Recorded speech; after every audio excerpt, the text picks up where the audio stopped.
notice with this recipe I'm not using the cinnamon leaves or the black cardamom or the cinnamon. I find more gamier meats need those more robust spices.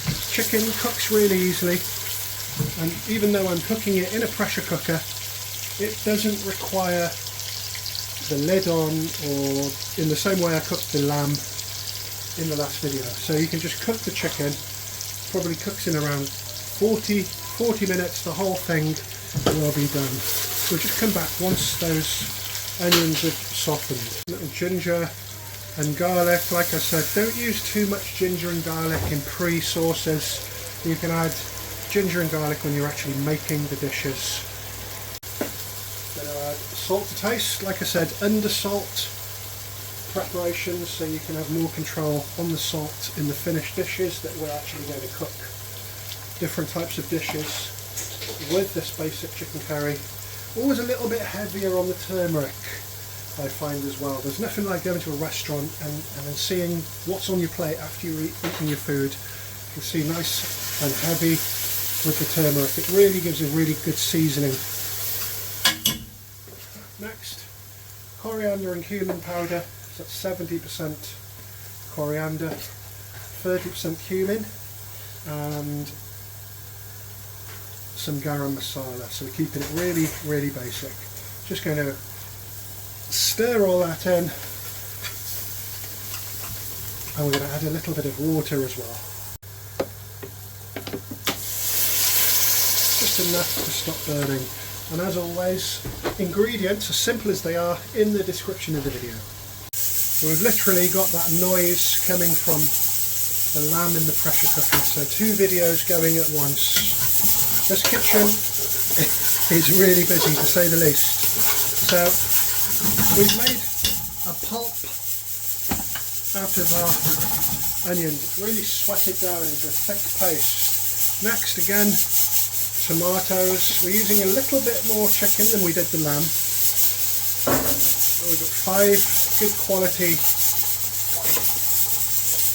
cartons of pasatta. Use tin tomatoes. Don't get too tied down into like very specific things. If I didn't have passata and I had blended tomatoes, or tin tomatoes, I'd blend them and use that. If you only had crushed tomatoes, blend them and use that. So tomatoes are basically tomatoes. They can be manipulated, but you want a nice smooth sauce at the end. That's the main thing. So again, that passata is quite thick, so I'm going to add some more water, a good pint, just to loosen everything up.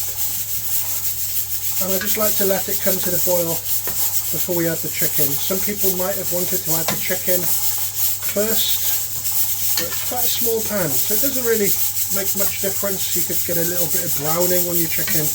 That's all going to be perfectly cooked regardless. It's just starting to bubble, nice colour.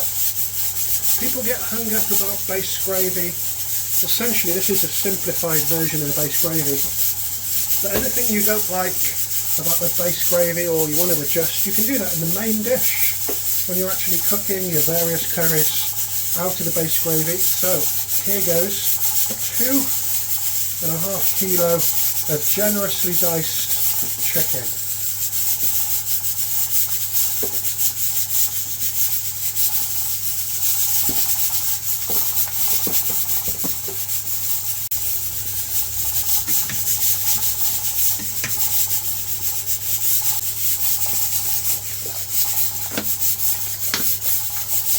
So that's been about 40 minutes, and you can see by the rings on the side how much the liquid is reduced, and we've got this nice rich sauce.